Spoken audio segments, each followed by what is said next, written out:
Alam nyo ba na pwedeng umabot ng 3.4 million yung discount na pwede ninyong i-avail sa 3-bedroom ni Valeron Tower? So guys, kung interested kayong mag-invest ng 3-bedroom sa Valeron Tower, para sa inyo tong video na to.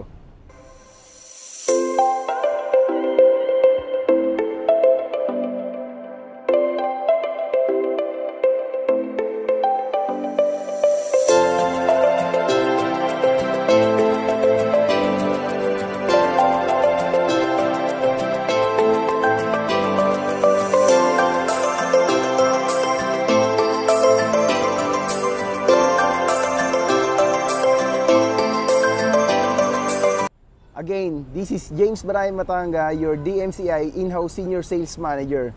Paano nga ba aabot ng 3.4 million yung discount na pwede ninyong i-avail for the Valeron Tower? So guys, yung price ng 3-bedroom sa Valeron Tower is from 14 million to 18 million. From 76 square meter to 84.50 square meter. So ginawan ko ng computation guys, yung 84.50 square meter worth 18 million ng 100% spot cash. So, ito yung breakdown niya. So, guys, this is the sample computation for the 3-bedroom, 84.50 square meter. For the 100% spot cash payment term. So, yung total contract price niya, guys, is 18,600,000. Magkakaroon kayo ng 4% launching discount and this is valid until February 13 lang, 2024.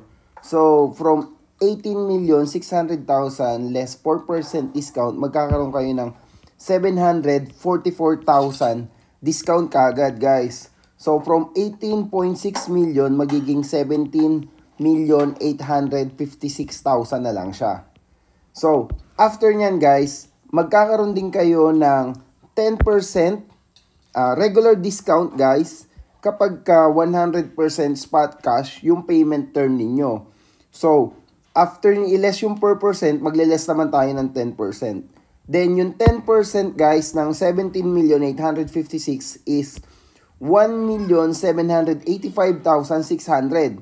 So, from 17.8, ang magiging total contract price na lang ninyo is 16,070,400.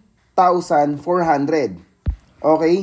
So, one-time payment siya guys. Then, dahil nga pre-selling period siya guys, after mag-less ng 10% regular discount guys, magkakaroon pa ulit kayo ng 6% spot cash discount. So binibigay ito ni DMCI yung spot cash discount kapag ka pre-selling, during pre-selling period pa lang yung mga projects niya, no? So ayun guys, magkakaroon pa ulit kayo ng additional 6% additional spot cash discount which is 964,224. Okay? So from 16 million magiging 15 million na lang siya, 106,176. Then also guys, magkakaroon din kayo ng 50,000 retention fee. So para saan tong retention fee na to?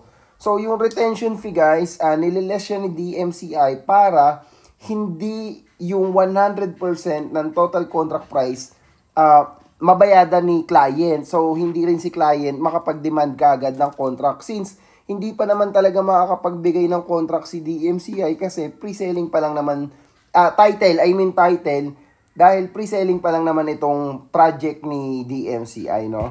So, from 15,106,000 magiging 15,056,176 less 20,000 reservation fee. Okay? So guys, yung reservation fee ninyo guys, hindi siya nawawala. Deducted siya dun sa may total contract price. Okay? So from 15,056,176 magiging 15 million na lang 36,176. Ito yung babayadan niya 30 days after ng reservation niya. Okay? So from 18.6 million guys down to 15,036,176. Okay? So, ang total discount niya guys is, eto, na ma-avail ninyo guys is 3,493,824. Okay. Then guys, eto yung closing fees, no? Sa mga nagtatanong, para saan nga ba tong closing fees? Yung closing fees is for the process of, sa letter C, this covered documentary stamp tax, transfer fees, registration fees, notarial and documentation fees, and other administrative and handling fees in order to transfer title to the buyer's name. Okay?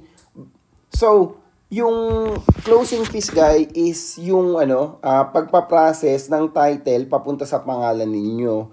Okay? Parati itong separate dun sa total contract price, no? Sa ibang developer, ang tawag diyan is other charges. Yung iba, sinasabi nila, baka mamaya may hidden charges diyan or balloon payment, kasi may mga developers din talaga at agents na hindi ito dinidiscuss. Then next, bakit 9.6%? Hindi kagaya sa iba na 10.5%.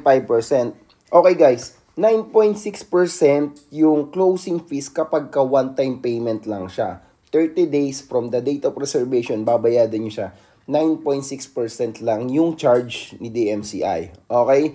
So, after netong closing fees, may babayadan pa ba? Wala na. Okay? So, sa other developer, actually, to be honest with you guys, sa other developer, mas mababa talaga yung other charges nila or closing fees versus DMCI. But, yung closing fees ni DMCI na 9.6, 10% to 10.5 guys, is but included na. Sa iba, meron dyan 6.7, 7%, 7.2% ng total contract price plus 12% VAT pa. So, dito, eto na yung lahat. Pero guys, one of the option lang yung 100% spot cash payment term para ma-maximize natin yung discount na pwede ninyong ma-avail kay Valeron Tower. Pero guys, kung gusto ninyong mag-avail ng Valeron with affordable monthly amortization, pwede ninyong i-avail yung 15% down payment payable in 64 months. Yung starting ng monthly amortization ninyo is 32,000 monthly. Okay? Then yung 85% is for bank financing. Pero guys, don't worry kasi ma-avail pa rin ninyo yung 4% na launching discount. But this is valid until February 13, 2024 lang.